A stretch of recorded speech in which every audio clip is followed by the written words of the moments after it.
Welcome back. Let me ask you something. How many deals have slipped through your fingers, not because you were told no, but because you simply never followed up? I have seen that over and over again in mentees. Someone makes a great impression, their first impression, the seller shows some interest, then silence. And the opportunity dies not from rejection, but from neglect.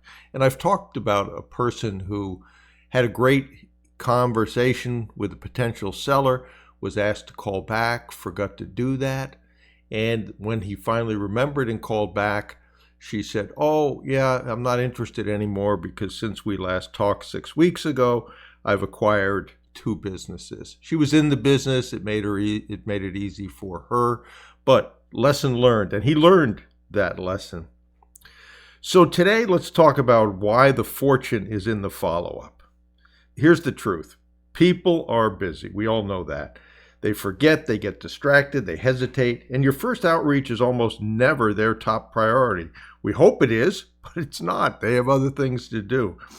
But consistent follow-up keeps you in front of and center with them. And sellers, especially those nearing retirement, often need time to warm up. They want to see if you're serious, and following up shows them that, if done well.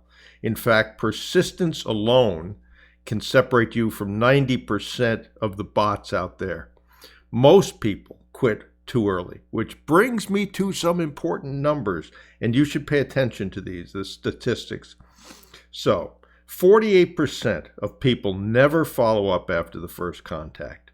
25% stop after 2 contacts, and then only 10% make more than 3 contacts. But here's the kicker. 80% of sales are made between the 5th and 12th contact. So if you stop after 1 or 2 messages, you're likely walking away before the real conversation even starts. In acquisition, I've seen mentees finally close deals after 8, 10, or 14 follow-ups. I had a deal that I banged on the door for 5 years until the person finally said yes. It's not annoying either if it's done professionally, persistent, and respectful. My mentor actually, talks about way back in my property tax days, a follow-up that I did with a CFO of a Fortune 500 company, and I called 100 times. I know that sounds crazy. Finding a way to keep in contact 100 times was difficult, but I did. So what follow-up really communicates? It's a good question.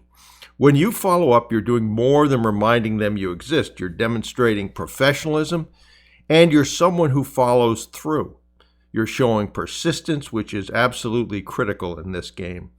And you're reinforcing your value, reminding them you're offering a path to exit that respects their legacy or whatever else is important to them, employees, etc., etc. On the flip side, when you don't follow up, what they assume is, I guess they weren't serious.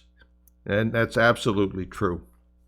So we know following up is important. So how do you follow up effectively? So here's how to do it right. 1, be consistent. Follow up every 5 to 7 days in the beginning. Space it out later, but stay on their radar. It can be as simple as just sending an article that you thought they might find helpful, and just a simple email that says, "I saw this article and thought it might be helpful."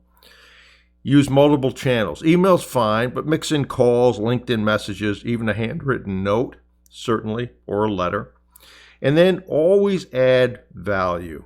Instead of checking in, share something like what I talked about in terms of an article, a relevant success story, or even a comment on market trends. This begins to build a relationship.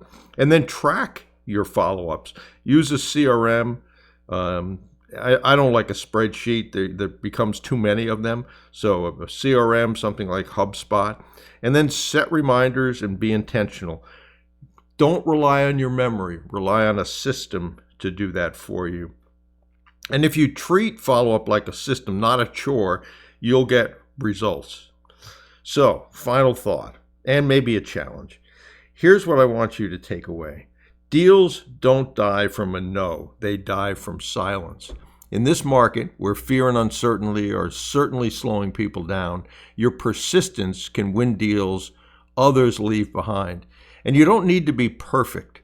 You just need to be present. So here's your challenge. Look back through your pipeline.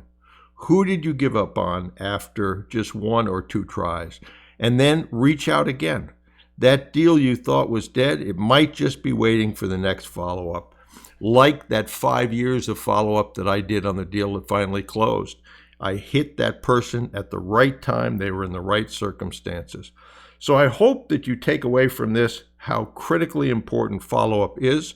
Those statistics, again, 80% of sales are made between the 5th and 12th contact. Hard for a lot of people to believe, but that's true. And so I hope you put this into action. If you're wondering what to do, what the steps are in business acquisition, go over to brucewhipple.com and look at that. But follow-up alone will turn what you think might be dead deals into actual completed deals.